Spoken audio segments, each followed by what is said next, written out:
शिवलिंग पर अशोक सुंदरी के स्थान पर करें पूजन, पूरी होगी मनोकामना। आप जानते हैं, धर्मशास्त्रों में देवी अशोक सुंदरी को भगवान शिव पार्वती की पुत्री बताया गया है। अशोक सुंदरी अदृश्य रूप में शिवलिंग में विद्यमान रहती हैं।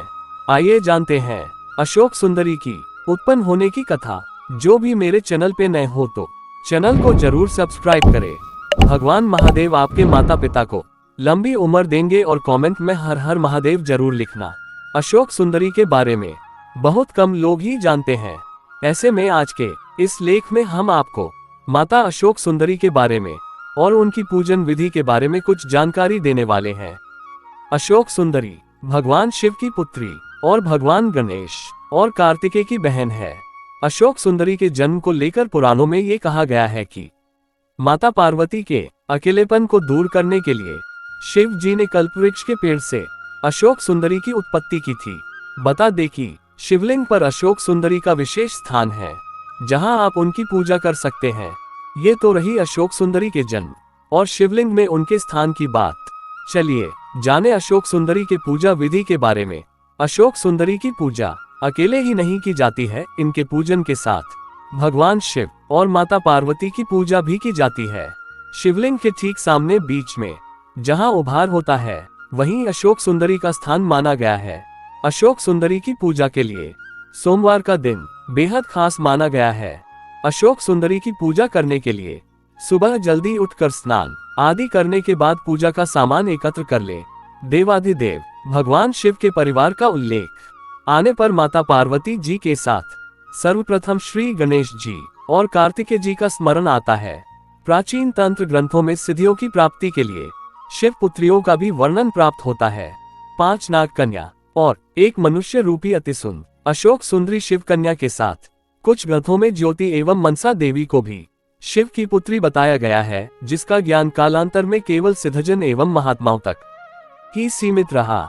शिव पुराण, मत्स्य पुराण, अग्नि पुराण, पद्म पुराण में शिव परिवार से संबंधित अनेक कथाओं का विवरण है। कहा जाता है कि जब भगवान शिव और माता पार्वती एक सरोवर में ध्यानमग्न थे, उसी समय भगवान शिव के मुख पर एक अति सुंदर मंद मुस्कान आई। उस मुस्कान से उत्पन्न 5 मोती सरोवर में गिर गए। उन 5 मोतियों से 5 नाग कन्याओं का जन्म हुआ। एक अन्य कथा में मनसा देवी भगवान शिव के मन से उत्पन्न हुई तथा अशोक सुंदरी मनोकामना पूर्ति करने वाले कल्पवृक्ष से माता पार्वती के शोक को दूर करने के लिए मां पार्वती के मन की इच्छा से उत्पन्न हुई।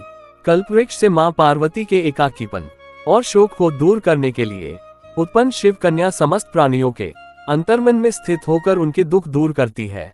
दुख और शोक की निवृत्ति में सहायक इस अतिसुंदर कन्या का नाम अशोक सुंदरी पड़ा।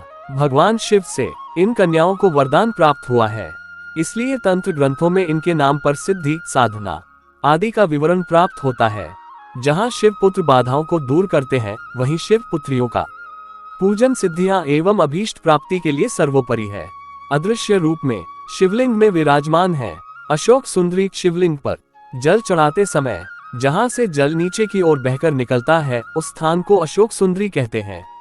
शिवलिंग पर अशोक सुंदरी के स्थान पर जो भी पूजन वस्तु श्रद्धापूर्वक अशोक सुंदरी का स्मरण कर अर्पण किया जाता है, वह उन्हें प्राप्त होता है। जो अशोक सुंदरी अदृश्य रूप में शिवलिंग में विद्यमान है, वहीं प्राणियों के अंतर्मन में स्थित होकर मनुष्यों की कल्याणकारी कामनाओं की पूर्ति करती है। अशोक सुंदरी साधना विराट को स्फूर्तिमान रखने का अनूठा साधन और पिंड में ब्रह्मांड को देखने की दृष्टि अशोक सुंदरी साधना है। अशोक सुंदरी की साधना के प्रभाव से मनुष्य का अंतःकरण स्थिर और सबल हो जाता है। स्थिरता की मनोदशा में साधक की कार्यशक्ति बने पर सफलता एवं सिद्धियों की प्राप्ति होती है।